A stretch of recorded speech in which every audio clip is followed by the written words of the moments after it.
It's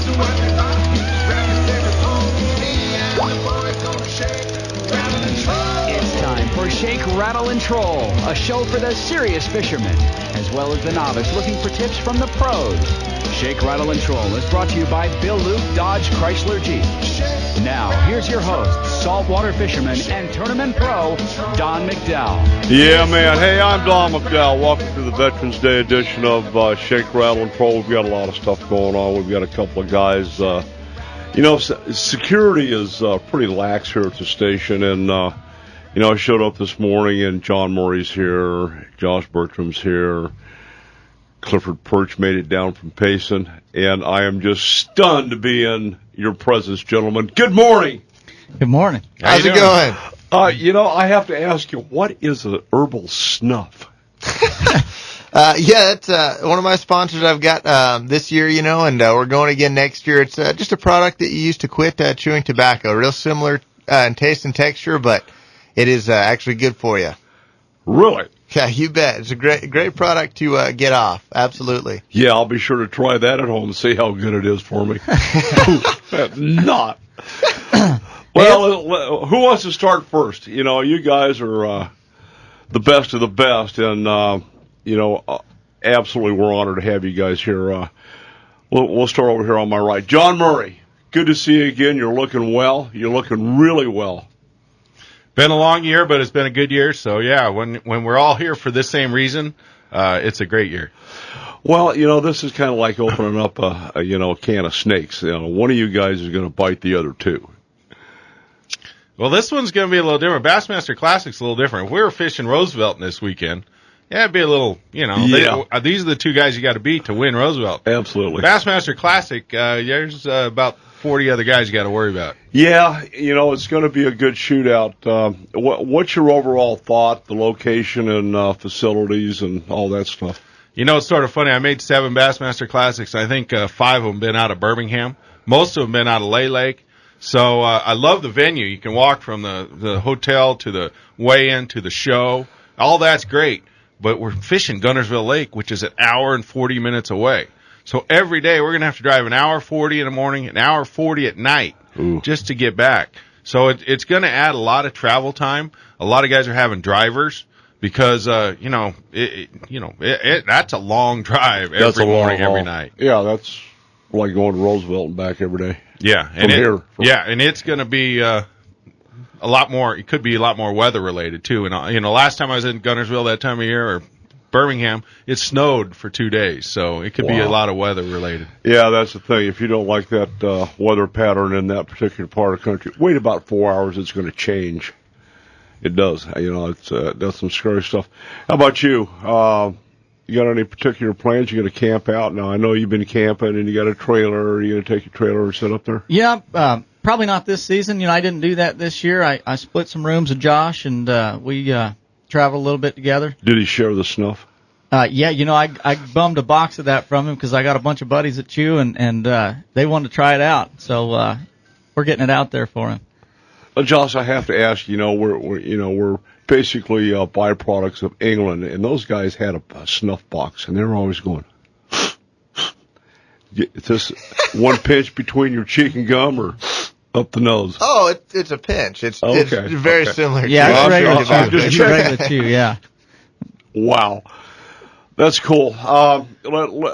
Let's kind of start off. Last year was an exciting year for everybody. We had some challenges with the government and the economy and all that. John, what was your big deal last year? Major accomplishment for last year? The funny thing about bass fishing is you sort of get isolated into it. I mean, during our tour, we travel by motorhome. I try not to pay attention to national news and drama and all that. So, when you're fishing every weekend, and basically what changed for me was the Alabama River last year. I had fairly poor year going into the halfway through the season. And the first day of the Alabama River was on a place that I'd fished 10 years ago. Fished the same patterns, similar areas to what I fished 10 years ago, and led the tournament the first day and ended up making a top 5. And that changed everything for me. Wow. That's pretty cool. So do you, how do you guys, and I'll open this up, how do you keep track of where you fish? We're in electronics age. You're using an iPad, taking notes, storing stuff in your GPS. Mine's all in my head. Yeah, I think of everything. I never write it down. How about you, Josh? These guys have a lot more experience to fall back on than I do anyway. So I talk about it with them sometimes that, I need the help from technology, electronics, internet, stuff like that. So, a lot of times one big thing I'll do is I'll spend a lot of time on Google Earth before I go to a venue, and I'll show up to the venue before the tournament, the pre-fish actually starts, before off limits, and I'll just save a bunch of spots. And at that point, you're so early, you might be 2-3 months before the tournament. So I'll log the stuff in my phone or whatever. That way, when I go back, I can actually remember what I did. 2-3 months is a long time to remember a specific rock pile or brush pile or something like that. So I've got to log it. That's interesting because, some guys, John, started this when there was no technology. You had a pad and a pencil. That was it. I mean, we didn't have that stuff. How about you, Clifford? Well, it's funny. Me and Josh are polar opposites. He's a planner and a researcher, and he just knows everything when we get somewhere. And I just show up and I know a little bit about the region and most of these places this season I hadn't fished, but when you've fished a region before, you've got a general idea how it acts. And so, it's really funny. These younger guys come in and I like to include myself in the younger guys, but I really can't anymore. I'm You're lying. moving on, I'm lying to myself, but they know everything coming into it. It's crazy, and we get there, and I'm like John. I fish on experience, and I fish on just kind of getting there and just looking at the conditions, looking at the fishery, looking at just what you got in front of you, and I rarely know what the tournaments have done there recently, and Josh usually has to fill me in on that stuff. So it's really funny, but it was a good mix because, he would fill me in on that some stuff and I could give him some perspective on, just how places typically worked, in those regions. And, we had a good time, but it is funny there's definitely some different approaches to it.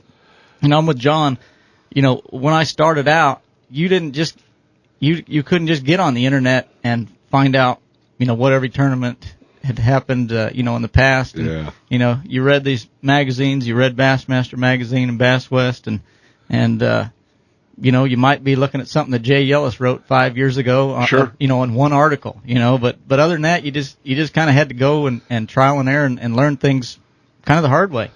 Well, I'm glad to hear John say that because, basically fish don't change. You're talking about fishing 10 years later, a decade later, similar patterns, similar baits. Well, same conditions. The thing was there's a super flood 10 years ago on that river, and it never happened again in May until this year in May. So bam, bam. I was waiting for it. It happened. I was just everything lined up.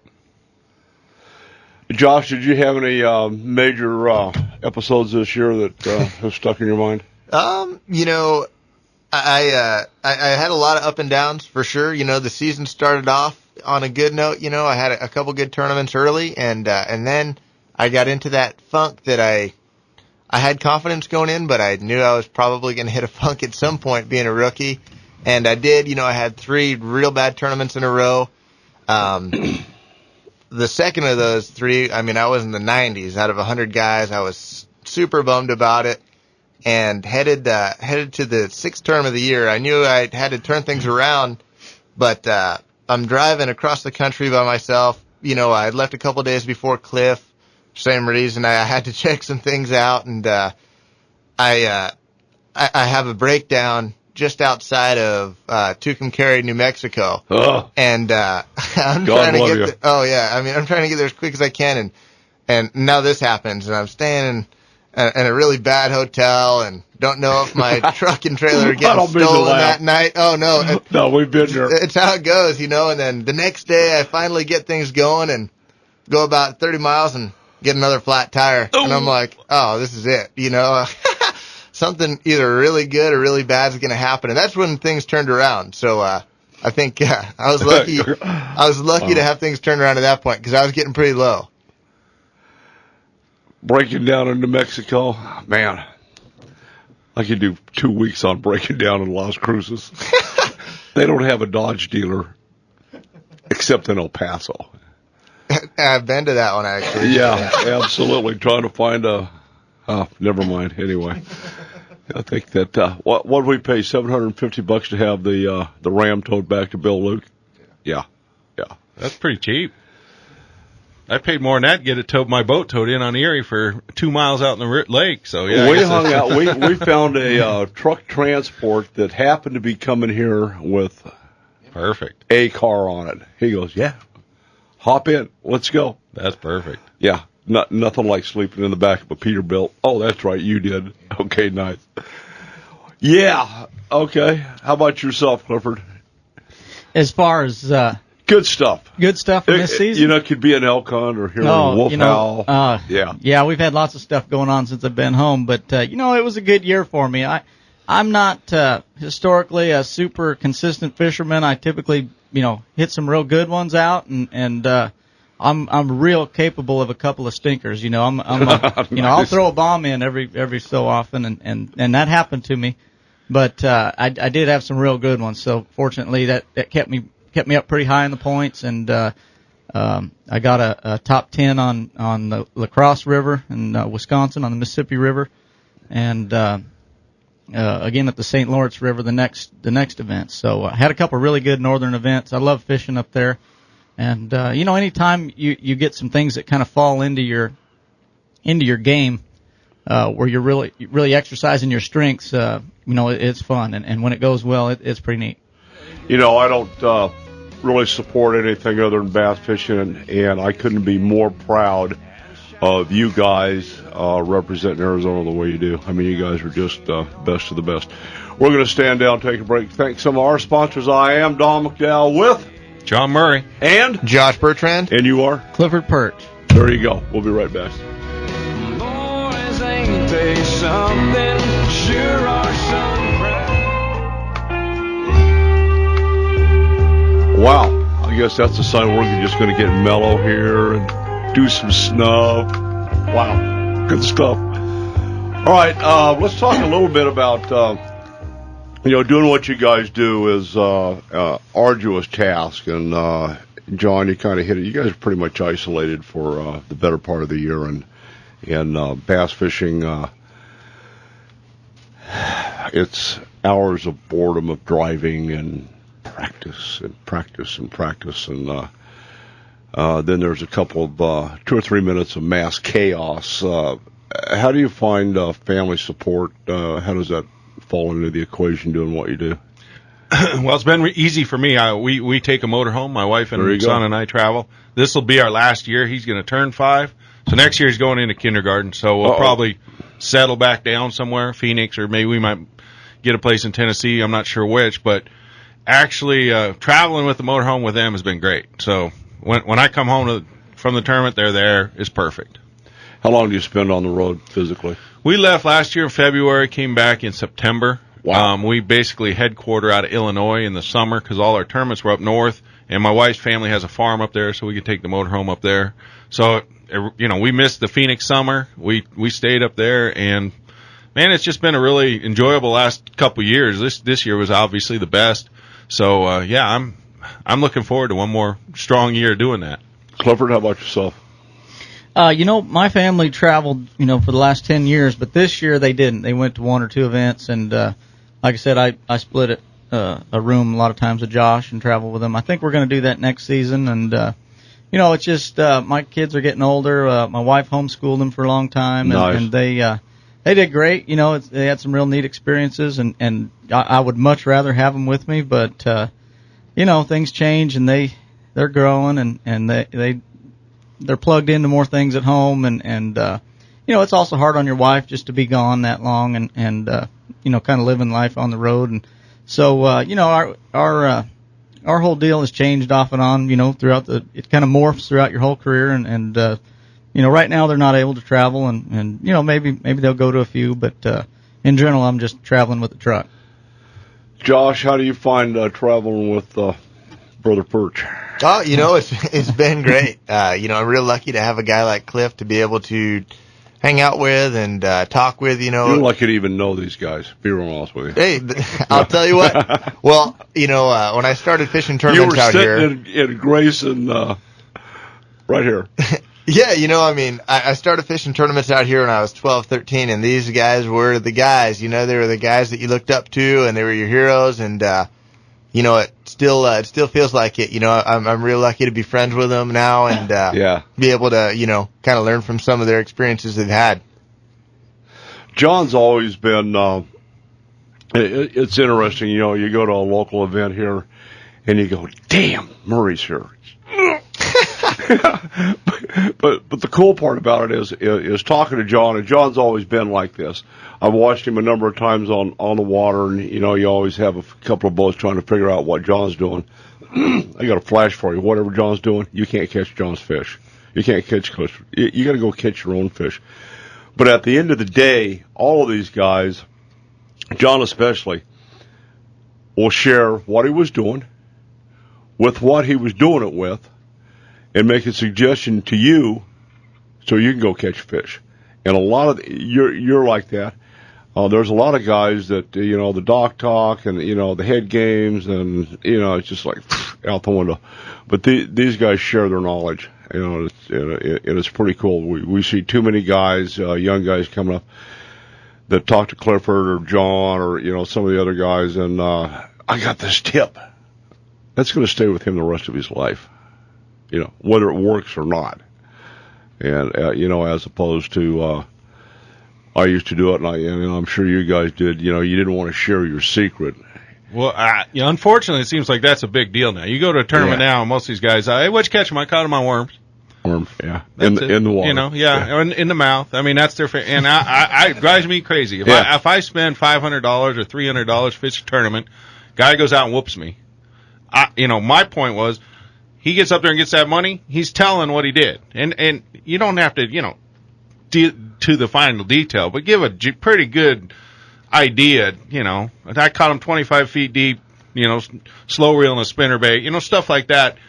That's the way I grew up, and that's the way I learned, and that's why I always thought tournaments were about. But you don't hear that anymore. I mean, you never hear that anymore. Guys are either, if they're telling a lot, then they're lying. And you'll find out, they were throwing swim baits. Well, we do a lot of coverage of, tournaments, and, you can see guys cutting off spinner baits and tying on a worm to, come to the dock, or just hiding their rods, put everything up, and I totally get a couple key things. I mean, I totally get that. Yeah. I mean, I wouldn't want someone to give away all this, but I mean, just give a general, a good, an outline, just something a guy could follow. You don't want to tell the guys exactly, hey, go 12 feet of water and slow drag a jig, a 16th ounce jig or something. But I mean, give a basics of what you were doing. Just I think that's what tournaments were originally about. You pay all this money to get in. The guy wins the money. He's got an obligation to say something. I always felt.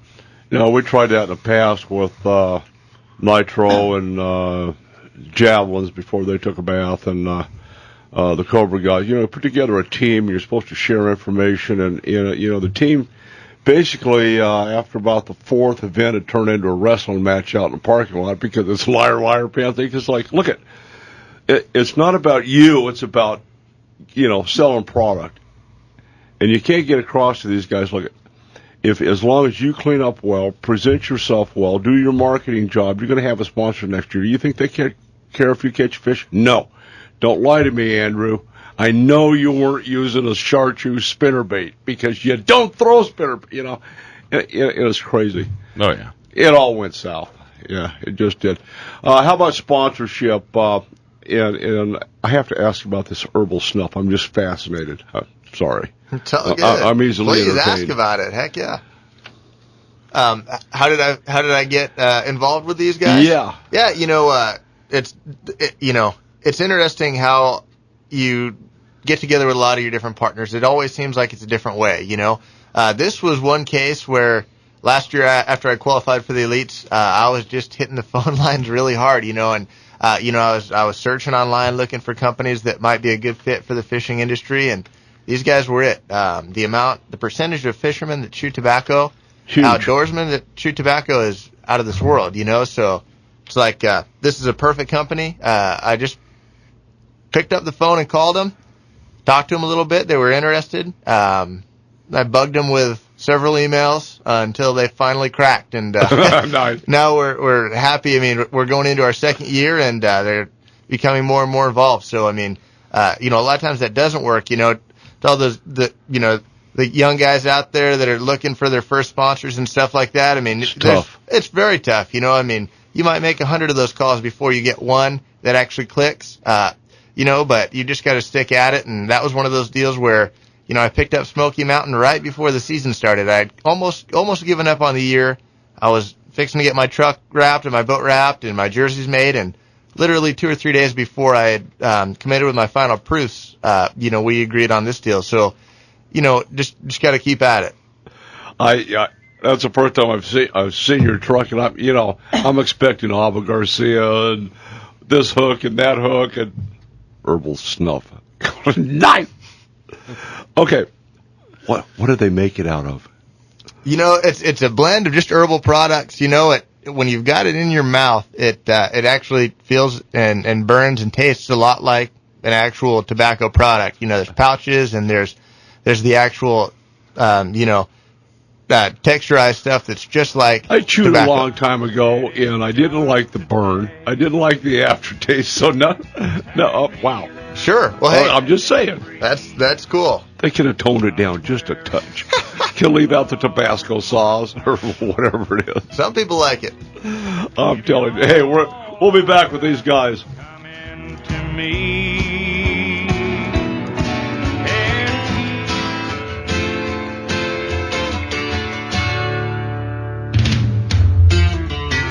The preacher man says it's the end of time, and the Mississippi River, she's a going dry. All right, we're back.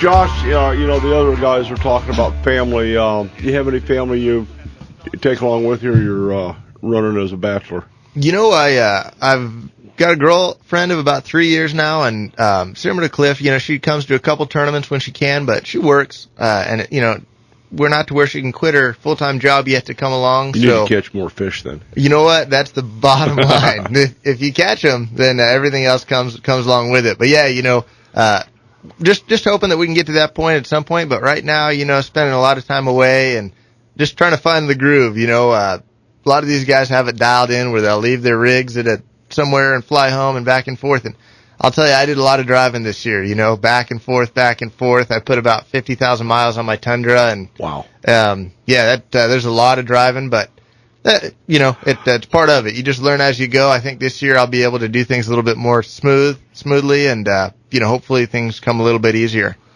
In your studies, aside from the fish and the regions, all that, these guys seem like they would be pretty good mentors as far as things to do and things not to do, especially the latter. You got to get through the boot camp, and that's basically learning all the crap not to do that's not going to work for your advantage. How important has that been? Oh, yeah, extremely important. You fish a lot of local and regional tournaments, and still nothing quite prepares you for the Elite Series. The amount of eyes that are on you are, 20 times greater. Scary. Oh, absolutely. The first tournament of the year, I drove out with John and roomed with Cliff, and, these guys kind of, I'm sure I asked a million questions, just because it's the 300th tournament I've ever fished, but, this one I was really nervous. And, first day, of course, I'm, third boat out, and, no pressure. Oh, I'm just freaking out. To be honest, I didn't enjoy that first day at all because I was just nervous the whole time. I had about a 70-mile run on a treacherous river, and there's hidden no-wake zones, and I'm just thinking, I'm going to accidentally blow a no-wake zone or, wreck my boat or something crazy is going to happen, and everyone's going to see it, Nice. I was lucky to get through it unscathed. I was ready. When that tournament was over, I was happy to relax, and the rest of the year came much easier. Scary stuff. It was. I'll tell you, I was not enjoying that first morning, looking around. It was cool, but I was ready to have that first day in the books. It's just like a baseball player or something, probably getting that first at bat out of the way. It's all good. I'm not even going to comment on baseball. They don't have bass boats. They have limos taking them into the ballpark. Somebody carrying their bag. They don't count. No. Are you kidding me? How about the rest of your sponsorship? Without the sponsorship, none of us could do what we do. So you've got the snuff, you got a nice jersey there, you've got some Nitro and Mercury and Garcia. Yeah, I've been real lucky. Every year it seems to get a little bit easier, and I've got some real good partners. A couple new ones coming on this year, but Rigid Industries is a local company. They do LED lighting. They're one of my bigger partners, and they're great to work with. They've got a great product right out of Gilbert here. Off the Grid is another local company that I just added. They are online survival store. Really? Yep, absolutely. The owner's a fisherman, so that is a big bonus. Lots of good times talking fishing with them, and just everything's going well. John, how about yourself? You're kind of the senior master here, so to speak. Sponsorship's been a big thing. How are you looking this year? I've always been anti-sponsor. I grew up not wanting to have sponsors because as they go is how you used to have to go. So pretty much, it's changed. You got to have them now. And I've got with Lucas Oil, and absolutely great sponsor, great people to work with. And I've been with Ranger. I've been with Mercury 30 years, Ranger boats forever. Well, Murray and Ranger are synonymous. Yeah, so when are they going to have the Murray Cup? I always have long-term sponsors. That's my deal. I don't want those ones that are hot and then get out. So, yeah, Gene LaRue Lures is my new sponsor this year. It's going to be good in Plano tackle boxes. Two companies I've used for years. So, River to Sea is actually my hard bait sponsor, and I've been with them for 3 or 4 years. I was their first pro staff after they came back into the scene. So that's what I look for, long-term sponsorships and people you can talk to. You don't mind picking the phone up and calling. I've had sponsors where they wouldn't answer your phone call. You'd have to email them or something, and that's not a good way to have a sponsor. So personal, one-on-one, dealing with them, that's the only way I'll do it. Same question. Well, John's talking about one-on-one, and I've got some great friends as sponsors, Skeeter and Yamaha and Typhoon, Phoenix Rods. I've moved with them this season, and man, they're a great group and make a great rod, and A&M Graphics here locally. But John talked about being able to get a hold of that person and being able to build a relationship. That's a tough deal. And that's hard to come by. So I've got a little deal going. I'm working on a whole new line of tackle of my own. Really, might be crazy, but it seems like it's growing and really kind of going in the right direction. But Clifford Perch Outdoors is our line right now. We've got a couple new baits. We're going to be doing some DVDs. We've got some great footage of some stuff. We do some guiding. This is moving beyond bass fishing, from what I understand. Well, it is, and we do quite a bit of hunting guiding. We live right in the middle of big elk country, and we're building some DVDs. We got some great footage this season, so far of some hunts and some real neat stuff.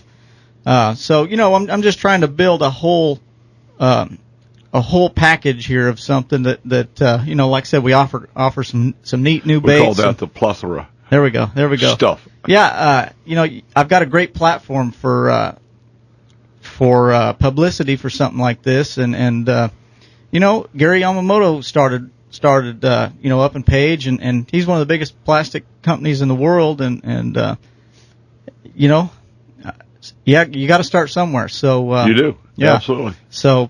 We'll see where it goes. It's kind of been it's a new deal for me, and it's I might be kidding myself, but it really seems to be going in the right direction. I don't think so. We've we've been on the air 13 years here, and we're extremely grateful, and we have a lot of people to thank, and certainly are blessed with Water Dog Willie's. I remember.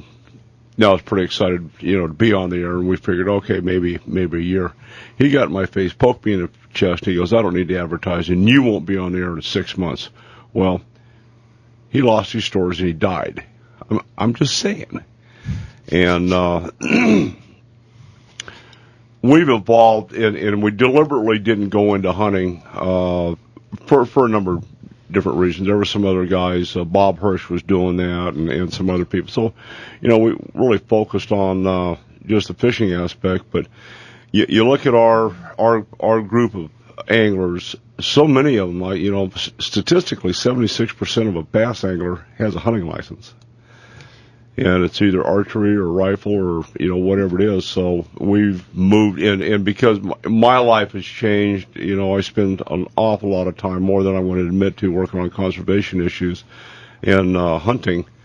And, we made a couple of years ago the natural next step in our evolution. John Colazar sitting over here in the corner being very quiet, which is highly irregular.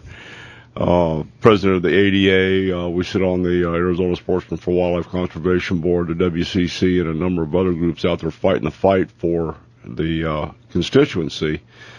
And it's made a big difference. It truly has. And if there's anything we can do to promote Clifford Perch Outdoors, I'm willing to go there.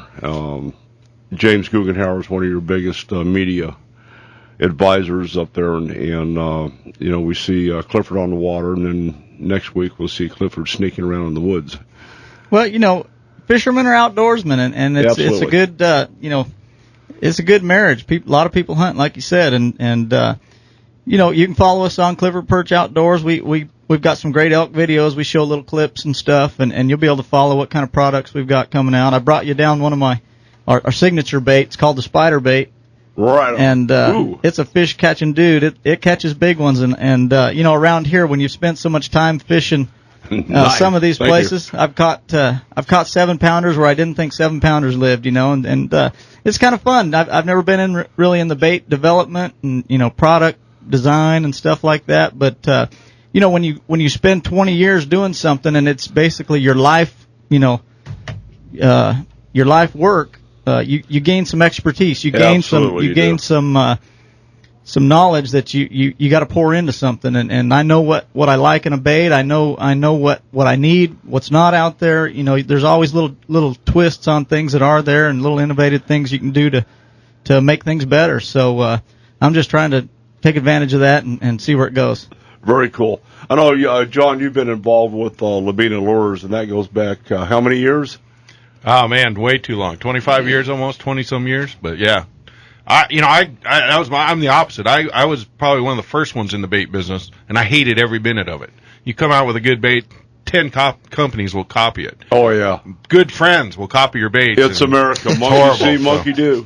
I hated it. So I went the other way. I just want to be sponsored by them.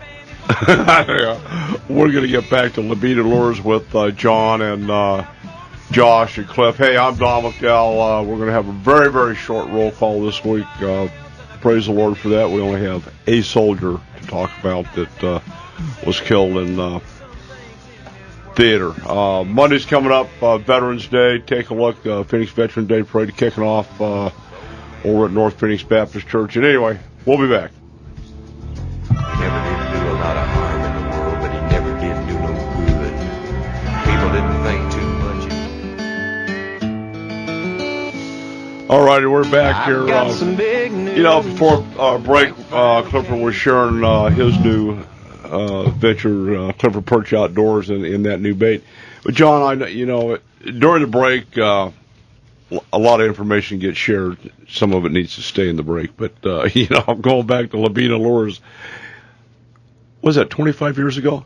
Yeah, I think it was 90s. I had a bait made from Japan. It was called a Michael, a topwater bait.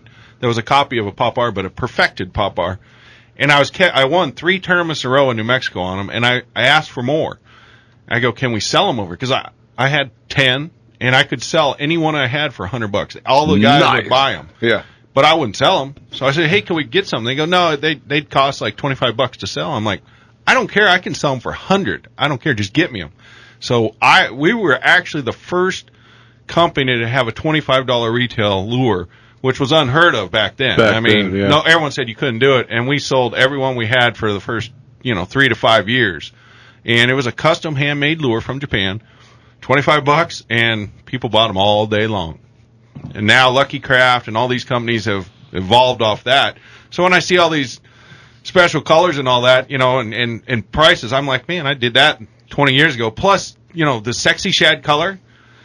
Skeet and Van Dam got in a big fight. Who designed Sexy Shad, which is a shad with a chartreuse stripe. And Skeet takes credit for it over Van Dam. And I told Skeet, I go, 10 years before you even fished, I had a chartreuse lightning shad, Rico, that started it all. So I don't want to hear you guys argue about that anymore. So yeah, don't even go down that road. Right. With River to Sea, are you involved in any bait development, lure development? I am. I have a jig coming out, a Papa Mur jig that's coming out for the Classic, and we have a couple other baits we're working on. That's sort of the future. That Gene LaRue actually has a tattletale worm that's coming out right now. It's going to be available at Bass Pro Shops. John Murray tattletale worm. Nice. That's sort of the future of fishing and the sponsors. Get your product. Like Clifford says, we know what we want. If we can get the companies to do it right, and that's usually the problem. Sometimes getting them to do it right is the problem. Listen. That's not easy. Those little details. It's got to be the right wire. It's got to be this shape. You got to turn the eyes this way. Yeah, exactly. It's not easy, like you said. And if you can do that and get a good product, you're in good shape. Josh, when are you coming out with the snuff worm? You know what? It's on the way. It's a snuff injected. It's a great drop shot bait. The snuffer. I like that. Yeah, you know what? It's an idea. Yeah, boy. Hey, we're full of ideas. Most of the time, we're just full of it. How many baits do you have that you're responsible for on the Lubina side? Well, I got out of Lubina 20 years ago because Jennifer was the business side. I was colors, names, all that. You were the guy out in the garage putting them in the box? Yeah, I packaged them. I'd take them. I introduced them to every tackle store on the West Coast. I mean, I knew every tackle owner out here, and I hated every single minute of it. I'd take personally all the business side of it, and I just said, man, I'd rather fish. I cannot handle that side of it. So, I got out of it. It's not for me, the business side of it. All the colors that evolved with the Clear Series, personally, I was happy to see the Clear Series come out because I have my own theory on fishing clear baits or translucent baits, and found myself going down and buying a $25 crankbait and soaking it in nail polish remover to get all the color off of it so it's clear, and then polishing it. And one of my team partners says, "What are you doing?" I said, "I'm making this bait better." He said, "Are you aware that Berkeley spent $1.5 million to develop that bait? What are you going to do for it?" I said, "I'm going to catch fish with it." So it's the tendency there to MacGyver a bait is always there. And yeah, Jim Brown's working with Jennifer and the Westie worm and taking the Robo Westies a little bit different direction. And he's another one of those guys. Doesn't fish a lot. He's out there, plugging away at it, but his mind starts clicking. And we see too many guys like that. Chris Carlson from Fat Bass and Conquistador Lures, they got a good idea, but they get up to the marketing point and they stall. They've got, you've seen it. You've seen 100 guys have a great bait and try to build it out in the garage and sell it out of the back of a pickup truck. Well, baits are, you catch them. You catch them in a tournament, you get noticed. In 1985, I used a Westie worm to get second and then third in the U.S. Open. And I was the first guy to ever get a Westie worm in Bass Pro Shops. That was when there was one Bass Pro Shops back east.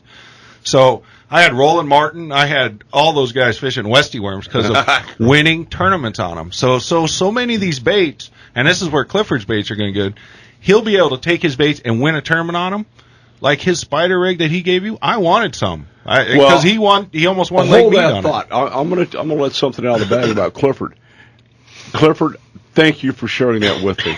The other two guys are going, "Where'd you get that?" So you need to share that with your buddies here. You mean I needed to bring 3 baits? Oh yeah. Well, you know what? I mean, John Stunning goes, "Damn, look at that." Well, I know they've known about it. Going, well, I want one. Well, I didn't realize I hadn't given him one, Yeah.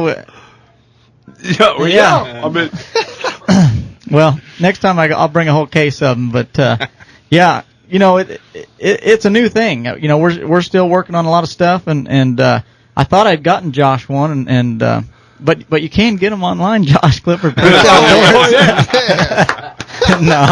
I would help Josh out. What's because, that address? It's CliffordPerchOutdoors.com. But take Visa, MasterCard. It does. It does. Yeah, boy. It does. He's got you right there. Yeah, that was shameless. But we'll be ordering them tonight, by the way. No, I get these guys some because I know they could win on them, and like John said, you give them to them after the event.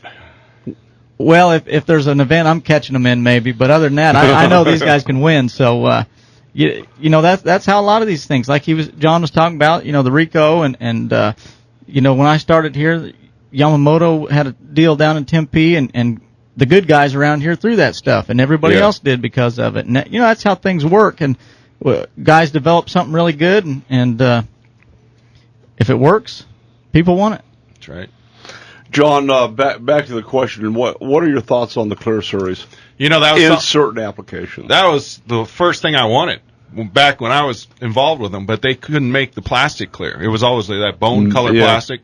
So Jennifer finally got them figured out a way to do the clear. But clear's pleasant. I mean, that's famous for clear bait. So you have the disturbance, you have the clear. But I'm glad they did it. But I wanted just a clear bait. That's all I ever wanted in the beginning. Nice. Good stuff. Well, we're going to divert for just a second here. We've got roll call for November 10th, and we had one soldier killed in action last week. Obviously, one soldier too many, and this week we have one soldier that paid the ultimate price for your freedom, and that was Army Sergeant First Class Forrest W. Robertson, died November 3rd, 2013, serving during Operation Enduring Freedom. 35 years old, out of Westmoreland, Kansas. Was assigned to the 6th Squadron, 8th Cavalry Regiment, 4th Brigade Combat Team out of Fort Stewart, Georgia. He was killed in Afghanistan of wounds caused by small arms fire. A little update on Seth Wakeling. Seth is doing well in Bethesda. He's scheduled to come home during the Christmas holidays. He's being fitted this next week for his new prosthesis, left leg and foot. Talking to his dad, his head's in a good place. Physically, he's doing quite well, and we will be having a banner signed for Weth at the Veterans Day Parade by some other soldiers and folks, and we'll get that to him. Pay attention on Veterans Day. A lot of people have come before these guys and paid an ultimate price for doing what we do, and it's a hell of a price to pay. I'm Don McDowell. Salute a soldier. We'll be back. Don't matter where we touch down on the Angel Flight. Is brought to you by Bill Luke Dodge Chrysler Jeep. Now, here's your host, saltwater fisherman and tournament pro, Don McDowell. Hey, I'm Don McDowell. Thanks for joining the second hour of Shake, Rattle, and Troll. In the studio with us, we're blessed to have Clifford Perch, Josh Bertram, and the legend himself, John Murray, coming down, hanging out with us. And, legends in the bass fishing industry are kind of interesting. We have flashes in the pan, and you've seen it. And these guys are the best of the best. Clifford, what are your comments on the Open this year? On the U.S. Open? Yeah.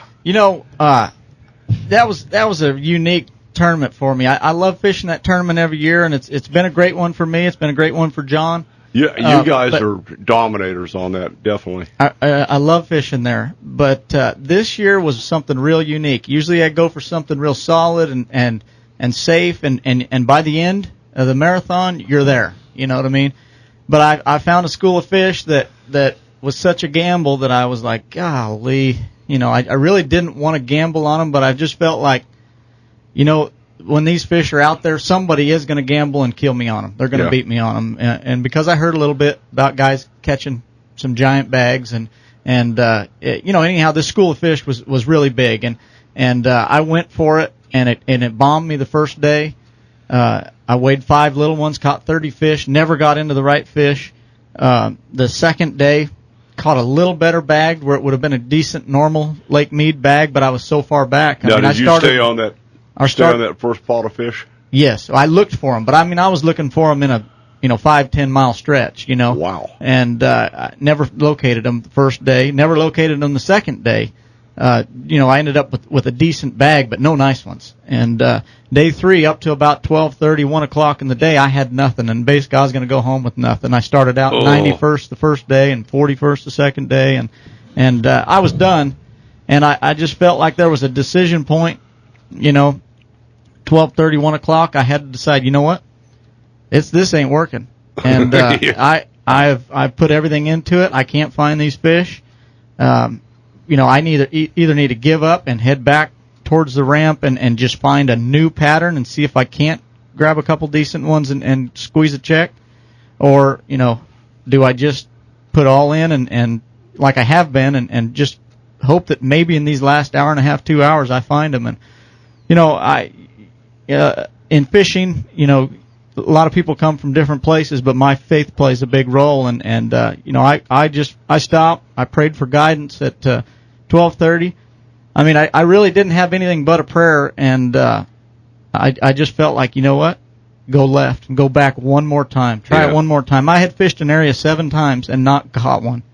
And I went over there, and I caught a 5-pounder. And it was a 5.5-pounder, and that's huge on Lake Mead. That's like a 10 on Roosevelt. Yeah. And I thought, wow, there's a check. There's a big fish check. That might be a big fish of the tournament check.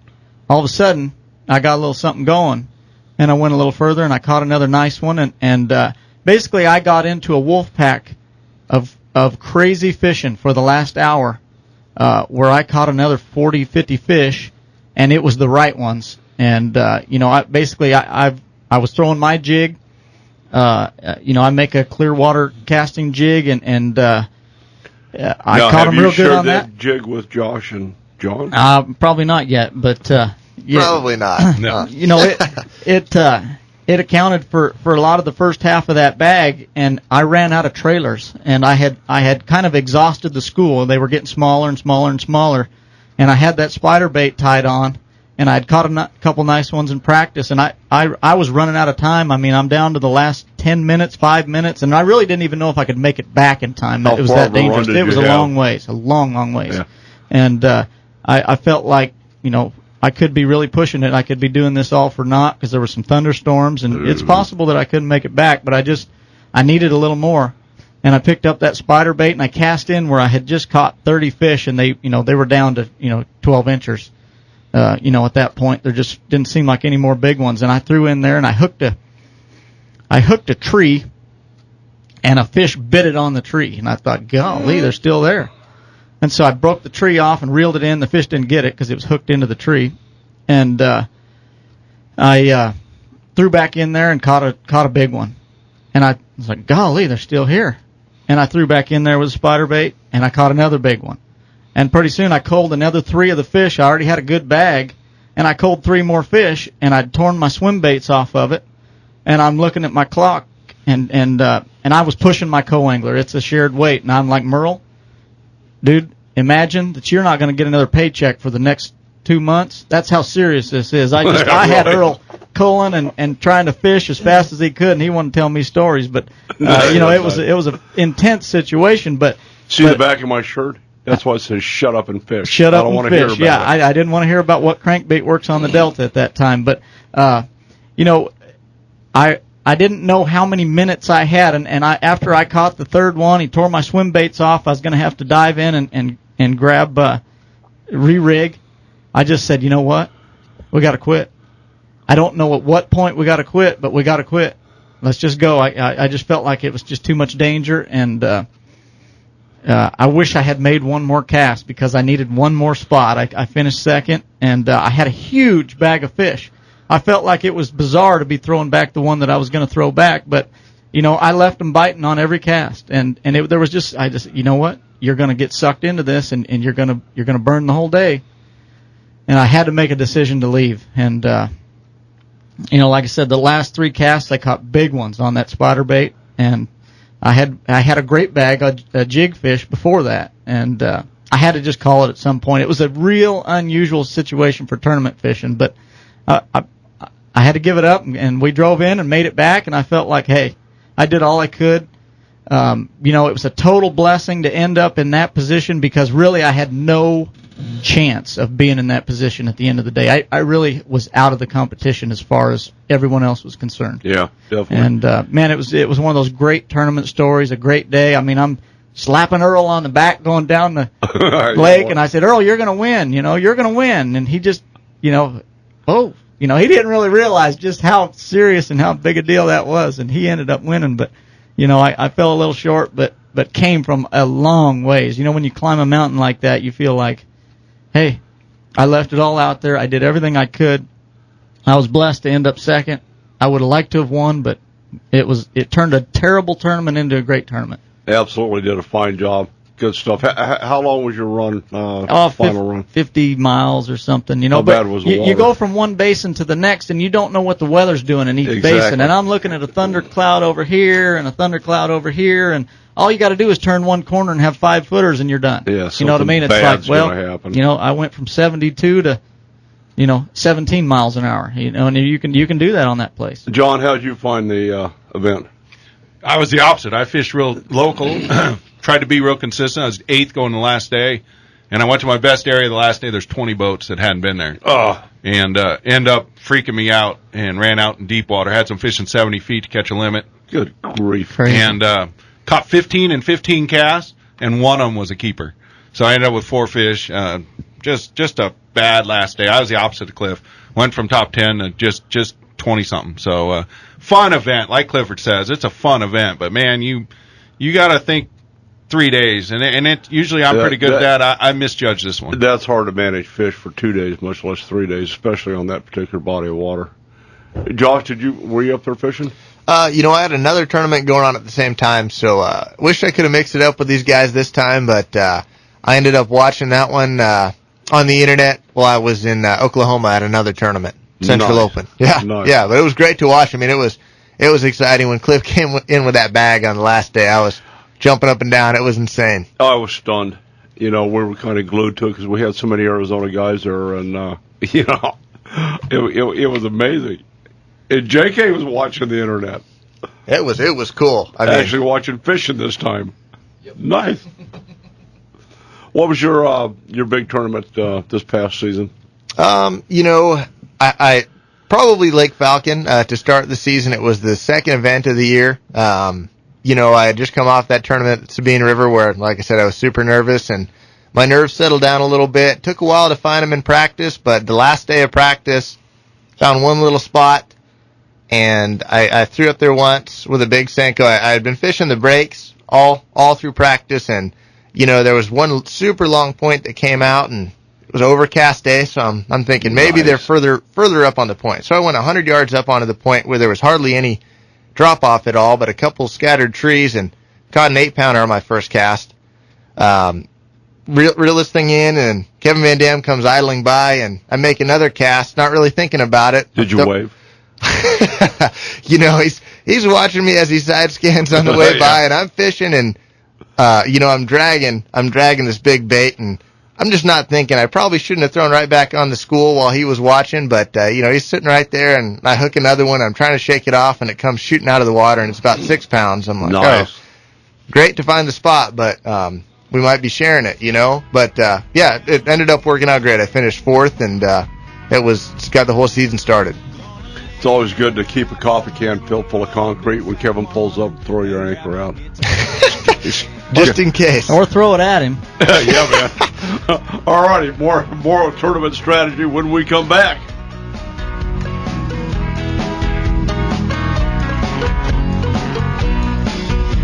Days flew by like a drunk Friday night.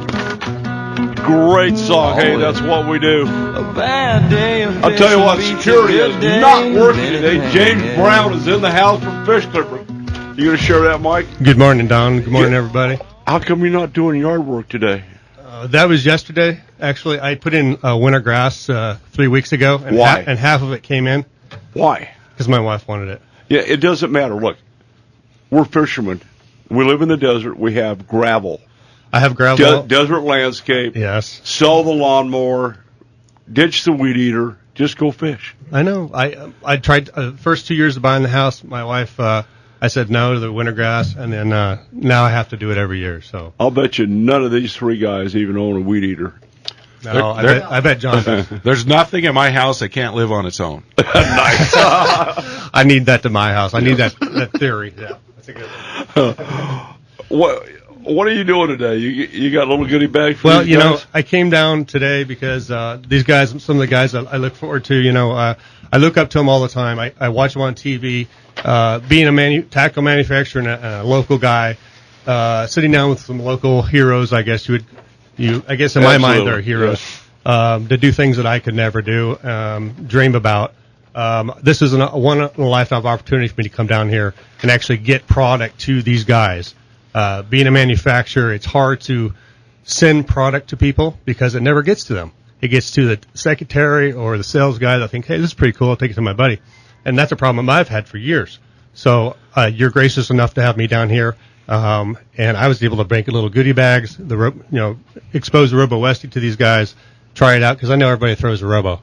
And I took a little twist on the Robo, and since I now manufacture the Westies. I still have my bag of Robo worms that was graciously presented to me by Mr. Perch. Yeah. I don't leave home without them anymore. I know you didn't like that little plug about a month ago when I was on the show, and I said, yeah, Clifford kind of give you a schooling on your website about Robo worms. I got it.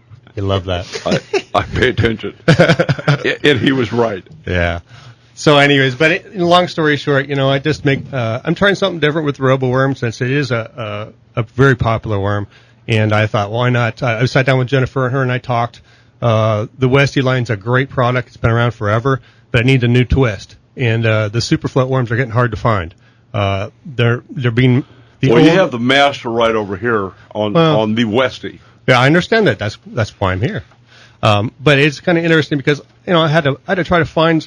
When I took over the Westie line from Jennifer to do the manufacturing, she had a really low stock, and I had to do some phone calls, some internet stuff to try to find where I can get some more of these super float worms, and they're really hard to find. Now, are you out in the garage putting them together and putting them in? I'm not really in the garage. I had an office for a while. When I first started the fish clipper business, the economy took a dump, and I decided I couldn't afford it, so I moved home. I work out of my house. I don't work in my garage, but I actually have an office out of my house.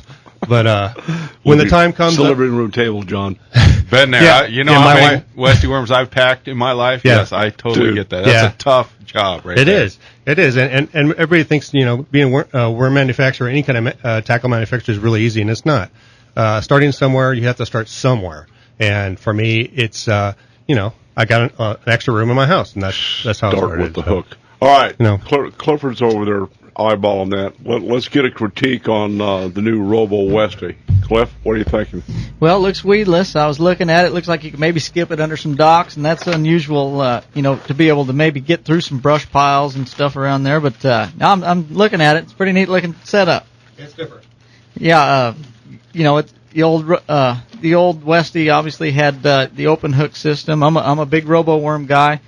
I've always got probably 3 boxes of Robo worms in my boat, and there's never a tournament that goes by that I don't have a Robo worm tied on a drop shot. So there's times where the weighted head is the deal. So I'm looking at it. It's pretty neat.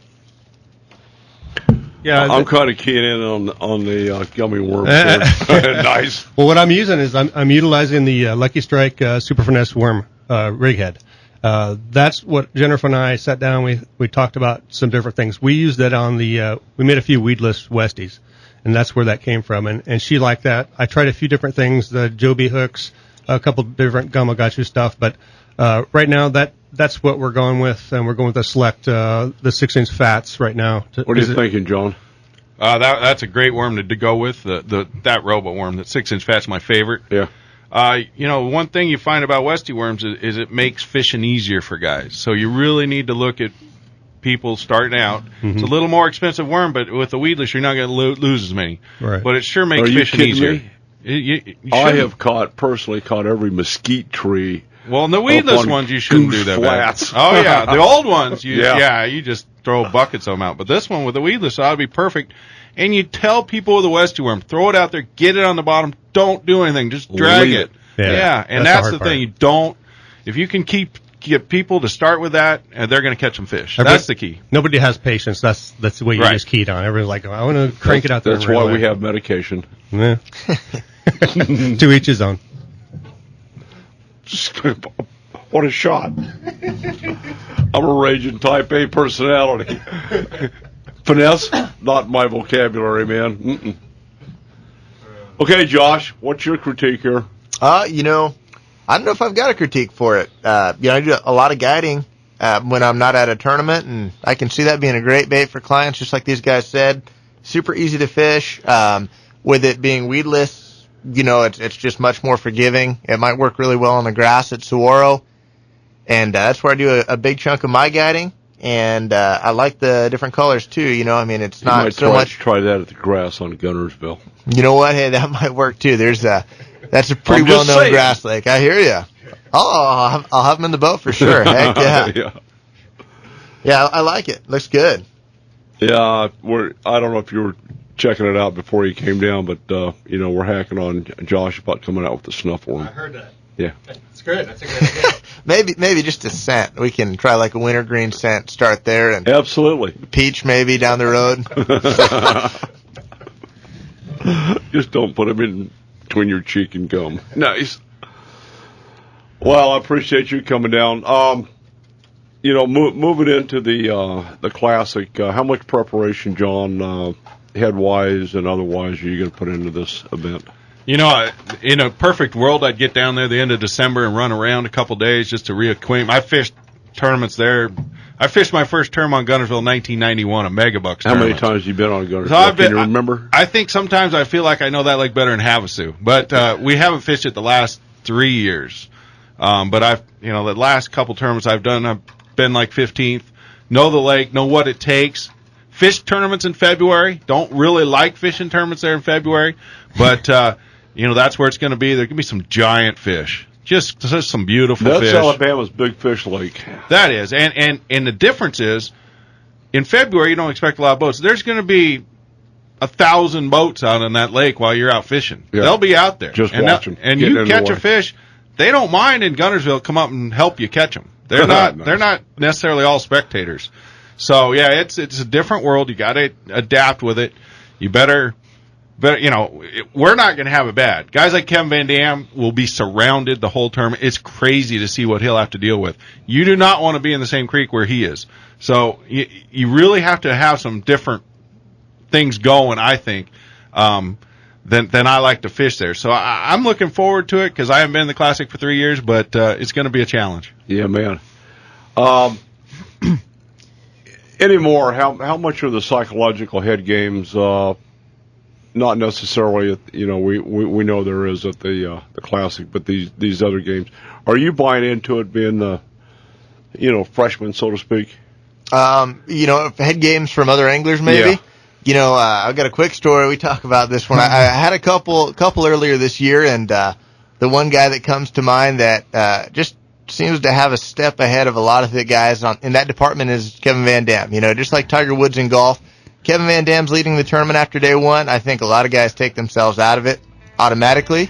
Josh, I've got a good story he here. He was in Josh's game all year, man. I couldn't believe the head games.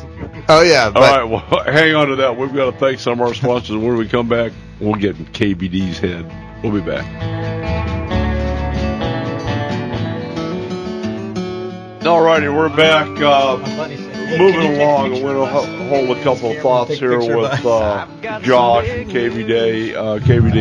We want to get with James Guggenauer, our master rod builder with the Roosevelt Fishing Report from Rim Country Custom Rods. James, I know you're traveling. How are you, man?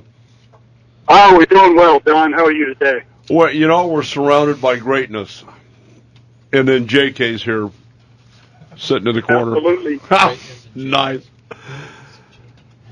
I was saying that in a fishing report today, I don't know, you probably have better talent sitting across the table from you than what I can report. That's kind of the way I feel. I'm in awe to have Murray and perch, and Josh is here, trying to keep these two guys. And, Clifford's coming out. He's pulling stuff out of his pocket, and the look on John and Josh's face is like, why haven't I seen that before? So, there's going to be some wrestling around out in the parking lot. I know you've been traveling. We did get a few comments this week on Apache and Roosevelt. The fish have moved into their late fall pattern, going into their winter pattern, fishing 25 to 40 feet of water off main lake points, drop shot and dragging worms. So other than that, do you have anything to add to it? No, that's exactly what I've been hearing. I know Clifford can talk to you a little bit about the spooning techniques, but good reports on spoon. Is that spooning with Josh here in the room? No, we're not going there. So, that's exactly right. I mean, it's a good time to be fishing. The water's kind of stable, the temperature's stable. So, the techniques that are working now, as long as this pattern holds, will hold on Roosevelt for the next month or so, hopefully. So it's a good time to get up there and do some fishing. Anything to add to that, Mr. Murray? I was on Apache yesterday spooning. We caught 100 fish. We caught mostly yellow bass, largemouth, smallmouth, buffalo, carp, catfish, spooning. The bite is on at Apache spooning. It's really good. Recommend any particular spoon? I like a white spoon, but Gold Castmasters are working, and I threw a tail spinner. Anything that's imitating a shad, if you can get it down to that zone, which is 35 to 55 feet, man, you're going to get something to bite. It might not be. I caught a 5-pound largemouth, so there's some big ones, but it's a lot of fun. That's the whole point. Is get out and catch a few fish. Anything to add, Josh? I've been a little bit on all the lakes recently. If you can get out early in the morning, Pleasant's a good place to go. Northern Coves, a little swim bait, maybe even a little top water, and you can catch a nice mixed bag. Saguaro, they just stocked the trout, Saguaro Canyon, so if you like to throw swim baits, that's where you want to be right now. I want to thank Game & Fish for providing high-protein lunch at Saguaro Exactly. Canyon. Nice.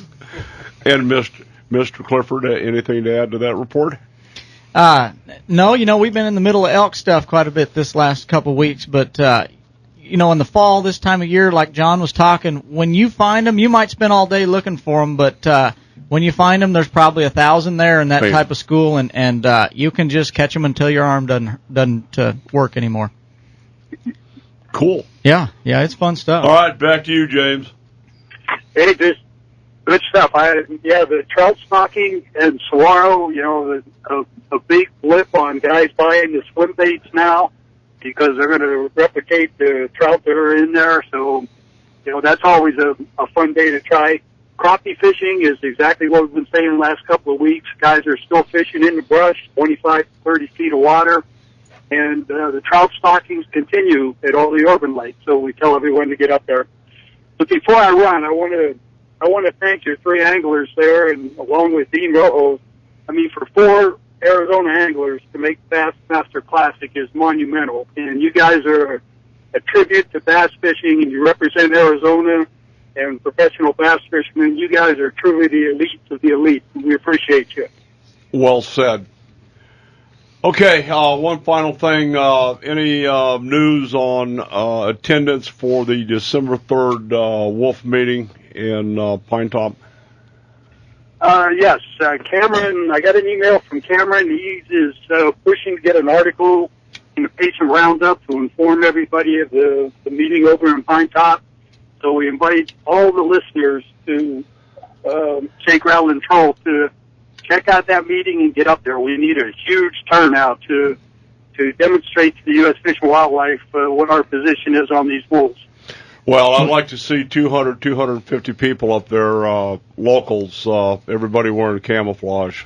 We need to make a point. Yeah. This is our last chance. Yeah, we have an incredibly diverse state for wildlife.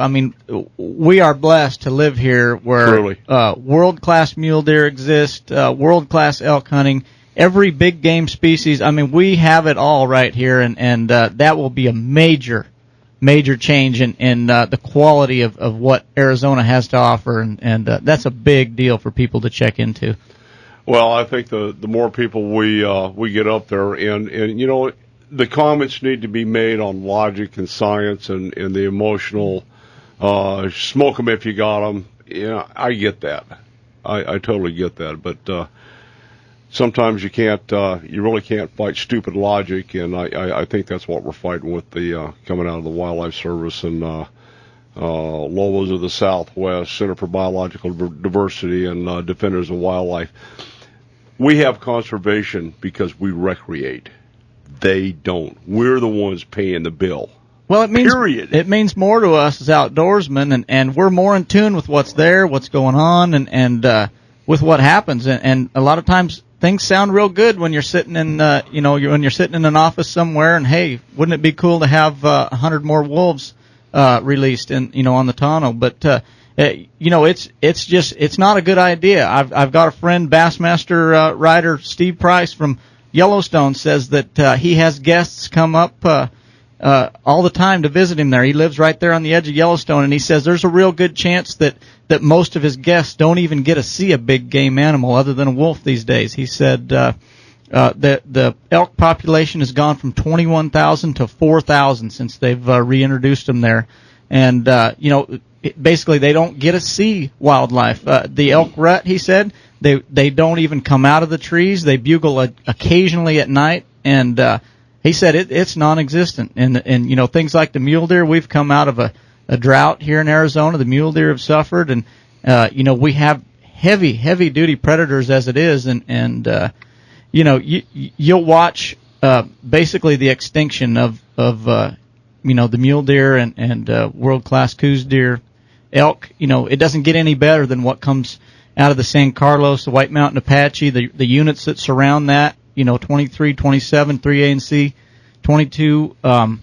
That's where they want to center that wolf deal. And let me tell you, that's not a good idea, and it's not wild enough. You've got communities, Payson, Young, Show Low, Heber, all around there. And hey, where they've introduced these things, they've had to put basically cages around bus stops for kids to wait for the bus in the morning. There's just an incredible amount of other things that this affects that they don't realize, and people need to know what's going on. The amount of cost that it'll end up for our state, what we'll lose, is just incredible. So it's a big issue, even though it's just kind of snuck up on people. Are you going to have time to be present on the 3rd? Yeah, I'd like to be up there. We went to the one in Payson, and it's something people as outdoorsmen in that area need to try to be involved and be heard in. Anything to add to that, James? Well said, Clifford. Yeah, I agree. Well said, Clifford. And like I said, just check the websites. We need a lot of people there to make that point to U.S. Fish and Wildlife and to the Game and Fish. Josh, John, either you guys hunt? I'm always fishing, so I never hunt. Yeah, likewise, a lot of respect for the hunters out there, but I just can't get off the water on the weekends. Fishing's hunting. It's just, you trade in your 22-250 for a DD-22. I mean, it's the same thing. Exactly.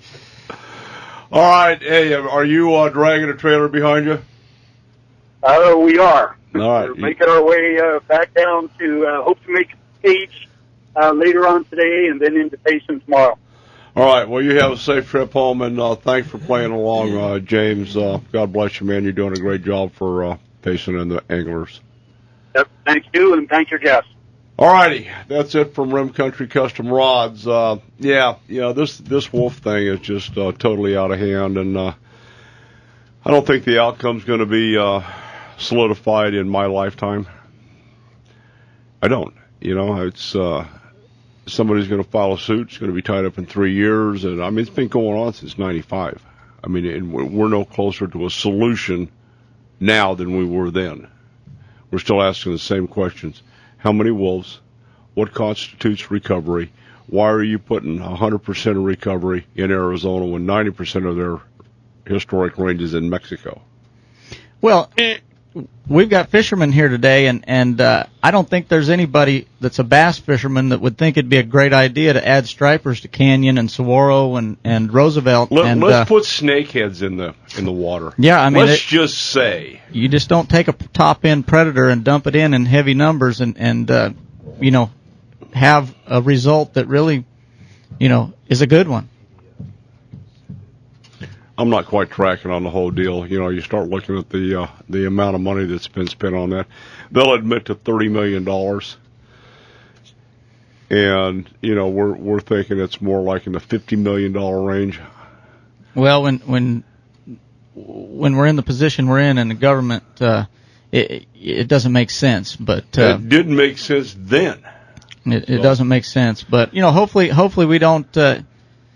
Hopefully it doesn't happen. You know, hopefully enough people are involved, and the Game and Fish makes good decisions on that. You know, I think really they'll be involved more in wolf management in the future than all wildlife. About the money, man. So follow the money trail. Hopefully it doesn't go that way, but.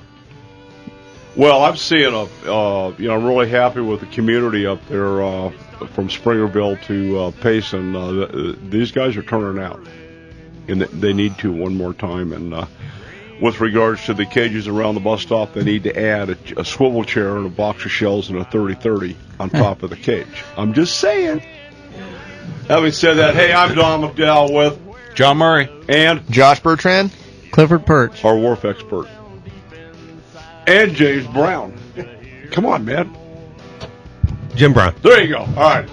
We'll be back. She's a wild turkey and ain't always headed right. Can't let go. All righty, we're back. Thanks for hanging with us through the break. Josh, I want you to finish your thought on Falcon Lake and KVD getting in your space. Yeah, you know, and didn't get in my space. It's just a funny story, you know. Everyone might enjoy it, but you know, Kevin Van Dam has been one of my fishing heroes, you know, since I was a kid, and I've got all the respect in the world for him. You know, Absolutely. He's a heck of a fisherman, good guy. You know, one thing he does though, like we talked about, is, you know, he uses every advantage that he can get, you know, for winning a tournament. And yeah, he's kind of like Kyle Busch. You know, you don't have to like the guy, but that guy can wheel a race car. Oh, sure. I don't care what it. Yeah, that's the truth. All the respect in the world, you know, and it's the same deal. You know, he's going to do anything he possibly can that's within the rules to help him win. And if that's, you know, maybe getting into someone's head a little bit and taking them off their game, you know, I think he might do it. You know, and at Falcon, it was funny. I had talked about the story a little bit earlier. I was pre-fishing, and he saw me catch those two big ones. Luckily, the first day of the tournament, I was out before him. So regardless of where he was going to start, I was able to start right on this sweet spot. And I was in a creek deep on the Mexican side of the lake, and knew it was a good creek. There were a lot of real good fishermen that were catching them in the same area. And Van Dam is on the next point down. He's about 100 yards away, and he basically spends the whole tournament day one on that second spot. And it's rare to see him fish one spot for an entire day. You know, he bounced around a little bit, but you know, I pretty much planted myself there. I had a good day. I caught 30 pounds, and I was in third place after the first day. Damn. And, you know, yeah, I'm excited. You know, I get to weigh in, and sure enough, it seemed like all dang year when I'm standing in the weighing tanks, Kevin Van Dam is standing directly next to me. And, you know, it's my second tournament out there. I'm trying to stay tough, you know, trying to really just keep my head in the game. I've got one sweet spot, and without that spot, I don't have much out there. So, you know, I really don't want to say too much to the wrong person and give the spot or anything away, but Van Dam's standing next to me in line and looks at me, and he just says, wow. He looks at my fish, says, wow, looks like you started on the right point today and I started on the wrong one. And I was like, you know, as little words as possible. I say, yeah, I had a pretty lucky day. Yeah, and look back down at my fish, you know, and he's got about 23 pounds, good day, but, you know, not a huge bag for Falcon. He looks at me and goes, well, you know, I found those fish that you're on too, and I'm going to make some changes tomorrow. I'm going to hit some different spots, probably start on a different spot. And, you know, that's not really the politically correct thing to do out there, and I've got all the respect that he's a classy guy, and he's probably not going to do it, but, you know, I'm a rookie, and I had heard that some of these guys occasionally will take advantage of a rookie, so I'm just thinking, oh, God, you know, instantly I start getting nervous about it. Get back to the hotel room, I'm telling Cliff, and I'm like, but it's okay, you know, he's 5 boats behind me the next day, and we've got the same boat. We've got Nitro Z9s and Mercury 250s, and he's like, yeah, you have the same boat, but his still might be faster. And I'm just getting even more nervous now. I'm like, great, you know. So but he's just being honest with me, trying to help me, you know. So I unload every dang piece of tackle I've got in the boat that is not going to be used out there. I know exactly what I'm going to throw, 10-inch power worm and a big crankbait. So take off the next morning, and I'm flying to the spot. We get about 30 miles to go, and I see him in the distance. He's about 100 yards back, and he's gradually creeping up on me. We're running wide open, and I can see him. He's 80 yards, 60 yards, 40 yards. We get halfway there, and all of a sudden I don't see him anymore. I'm like, oh, great. He must have stopped somewhere else. This is awesome, So I'm still going as fast as I can, taking a direct route, but, I feel great about it, And to get into this creek, there's a small island, and in between the island and the shore is about 100 yards, but it's full of mesquite trees, and it's extremely shallow. Never in a million years would I consider running through that. Even if I had to, I would idle through it. Yeah, like a foot deep. Oh, yeah. I mean, and it's rock. It's not like you're going to hit a sandbar and be okay. It's rock.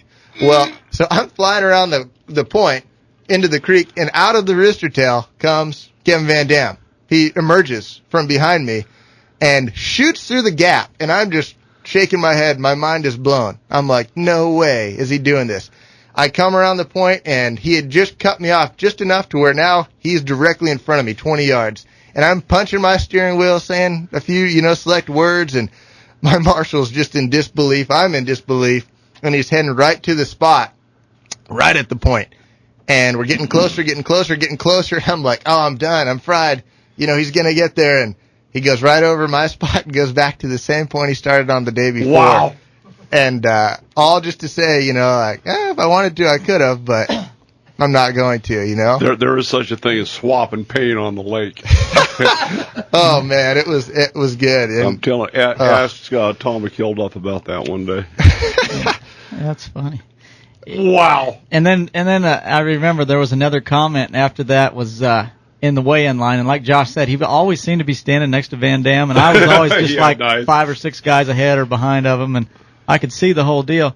Van Dam turned around to him and gave him the comment, and he doesn't give you a chance to reply. It's just a quick statement. A spot like that won't hold up for 4 days. Exactly. Oh. Yeah, a spot like that can't hold up for 4 days. But that's it. That's it. The conversation's that's over. All you have to do He's is turned plant around, that seed. You're and that's upside it. down. Yep. And by the way, if Byron Velvet comes up to you and starts talking to you, just turn and walk away. I'm telling you, that guy is the master. Never seen anything. Master of head games, huh? He is, man. I'm telling you. Well, we've got a couple minutes to get this thing wrapped up. I truly want to thank you guys for coming down, and you guys are the best of the best, and the ultimate respect coming out of my head and heart for you guys doing what you do. John, God love you. Best of luck, man. Appreciate it, Don. Should be a fun couple months, and invite all the listeners to follow us on our Facebook pages or on our websites. It's always nice to have fans, and it's always nice to have guys from Arizona say, man, we're proud of you guys to be out there fishing. Absolutely. So that's a nice feeling. Yeah, you're like our first responders of bass fishing. You're out there doing it. Josh, good luck to you. If there's anything we can do for you, give us a holler. You're the new guys that's going to replace these guys. Well, hopefully that's in a long time. These guys have a long way to go, but I really appreciate the opportunity to be on, and I'm real lucky to be out there fishing the way I do. When that new snuffer worm comes out in wintergreen, let me know. You'll be the first one to get it. Yeah, I like that. Clifford, anything we can do for you to help promote Clifford Perch Outdoors? Well, you can follow us on our Facebook page. It's at Clifford Perch Outdoors, and we'll keep people updated. We've got some new stuff that are prototypes right now. We've got our spider bait that's out, and we've got a clear water casting jig. I'm a jig guy, and I'm real picky about my jigs. 3 or 4 different kinds. One eyebrow came up on Mr. Murray. Yeah, well, he's good at anything, but he likes to jig fish. He has his deals, but I'm a jig guy too, and I've got a line of jigs, and we've got lots of new stuff coming out. So kind of keep an eye out for us, and we'll get it as soon as we can. Absolutely, and we'll definitely be tracking you guys as we go through the Bassmaster Classic and the new Elite season. James Brown, thank you for coming down and treating these guys. Oh, you're welcome, Don. Thanks for having me on, and it's truly an honor to meet you guys and be around you guys, and be like you say, be with the Arizona guys, and we're definitely going to follow you guys Facebook and online and everywhere. So when are you coming out with Wolf products? No, I'm not a hunter. I'm a lover. I'm not a hunter. I got to tell you, one of the funniest things I've seen. I've got a pit bull mix, and he came into the tackle shop, not supposed to be in there, and I took one of your fish clippers and put it on his tail. That guy like to screwed himself in the concrete trying to catch that thing. I'm just saying, it's all good. Do you have any last word? You got any sponsors you want to promote? Just look for Gene LaRue products coming out with the John Murray Tattletale worm. It's a new worm. Tattletale. It's not a curly tail. It's not a straight tail. It's just got a little vibrating tail. It's a cool little kind of like a little paddle on the end. Yeah, Gene LaRue has a certain look to their baits. Right. It has a little vibrating tail on it. It's a 6-inch right now. We got about 12 good colors, and I'm excited to work with a company like that, and all the Bass Pro shops, the hookup, all these guys will have them pretty soon. We got about a minute left. Any final plugs for your products? Just thanks again for all the plugs on the Smoky Mountain Snuff. I'm sure they enjoyed that, but all my other great sponsors, Rigid Industries, Off the Grid, Nitro, Mercury. I've got some awesome partners and look forward to the coming year, Berkeley as well, and Abu Garcia. Nice. Clifford Perch Outdoors, check him out. Is your dad involved with you? Well, he's always helping. He's a guy with a servant heart, and he's always always around. He loves to be involved in things. Truly so I'm really fortunate. The definition of servant leader. If you don't know what that is, go ask the pastor. Listen, hey, thanks for joining us today. Veterans Day is coming up. It's important. Take care of your veterans. Hang your flag out. I'm Don McDowell. I'm John Murray.